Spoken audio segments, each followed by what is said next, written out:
أذكر قصة Мен сиздерге бир окуя тууралуу айтып, жана ал окуяга байланыштуу бир нече далилдерди кошо айткым келип турат. عندنا في دمشق Биздин Дамаск шаарыбызда баарыбызга белгилүү Дахтах деп аталган көрүстөн бар. وكلنا نعرف التربة والماء. Бул Олуя, Аалым жана шейиттер көмүлгөн Дамаск шаарындагы белгилүү бир көрүстөн болуп саналат. Андыктан бул шаарды жакшы билгендердин баары ал көрүстөндү да жакшы билишет. كان فيها رجل Ал көрүстөндө көр казып иштеген бир киши болгон.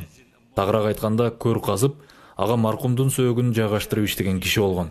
Күндөрдүн биринде ага бир аял келип, бир көр казып берүүсүн өтүнөт. أن يحفر لها قبرا. Ал анын өтүнүшүн аткарат. Бир нече сааттан кийин аз эле адамдар менен кошо жанагы аял маркумдун сөөгүн алып келет. أنزلت الجنازة إلى الأرض.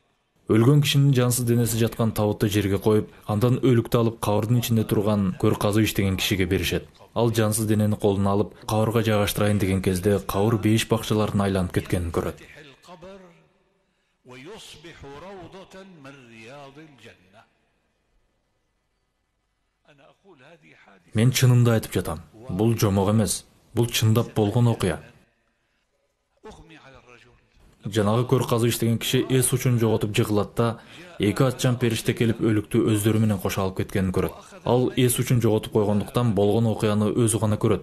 Айланасындагылар окуяны көргөн эмес.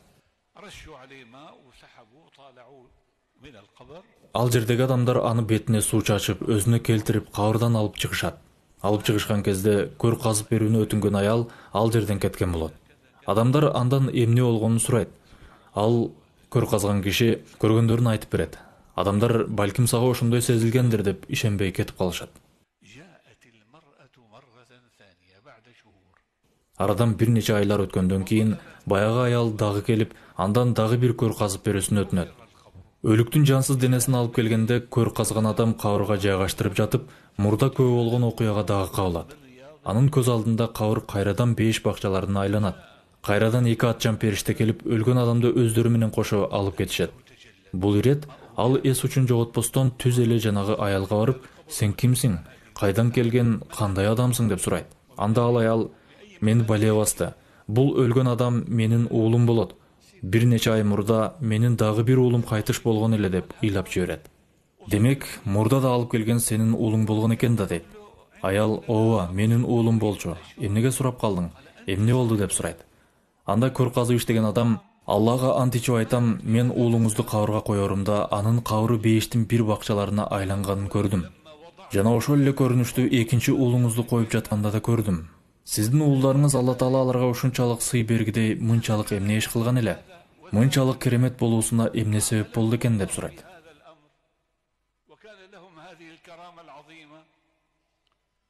قالت له أما الأول Анда ал аял, "Биринчи уулум дин илимин окуп жүргөн студент эле. Ал эми экинчиси жыгач устачылык кылып, тапкан каражаты менен ошол уулумдун баардык керектүүлөрүн камсыз кылчу" деп жооп берет. Көрдүңөрбү? Алла Таала дин илимин талап кылып, дин илимин үйрөнүп жүргөндү да, аны камсыздап, ага жардам бергенди да ушундай керемет сый менен сыйлады. رأى هذه الحالة وسمع هذا الجواب. Мына ушундай кереметке күбө болуп, ушундай жоопту алган ал көр казып иштеген киши. Түз эле шаардагы Тавба деп аталган мечитке бет алат. Мындайча айтканда, биз азыр жашап жаткан, бизге чейин менин атам, чоң атамдын атасы, анын аталары жашаган ушул мечитке келген. Алардын баары ушул мечитте иштеп кетишкен. Ошол учурда менин чоң аталарымдан болгон Саид Аль-Бурхани болгон. Бул киши менин атамдын чоң атасынын чоң атасы болгон. Көр казган киши ага келип, "Мен дин илимин үйрөнгүм келет" дейт. Анда ал, "Сенин жашың 45-50-гө келип, эс тутумуң начарлаганда кантип үйрөнөсүң? Дин илимин үйрөнүп алып эмне кыласың?" дейт. Анда ал, "Мен ушундай бир керемет окуяга күбө болдум" деп башынан өткөргөнүн айтып берет. Саид Аль-Бурхани, "Андай болсо макул, Аллага таян да баштай бер" дейт. Биз сөз кылып жаткан көр казып иштеген адам Аль-Ажрумия деп аталган жана ошол сыяктуу аалымдардын кыска эмгектерин алып окуп баштайт да белгилүү аалымдык даражага чейин жетет. Көр казып иштеген адам ким болду экен деп кызыгып жаткан болсоңуздар, ал Дамаск шаарындагы белгилүү аалымдардын бири Шейх Абдуррахман Аль-Хаффар деген киши болгон. Анын бардык укум тукуму дин илимин алган аалымдар болот жана алардын акыркыларынан болуп Шейх Абдурразак Аль-Хаффар эсептелет. Ал дагы Дамаск шаарындагы чоң алымдардын бири болуп саналат. Мен бул окуяны силерге сүйүнчү катарында айтып жатам. Илим талап кылуучуларды Алла Таала мына ушундай керемет сыйлар менен сыйлайт. Бирок бир шарт менен.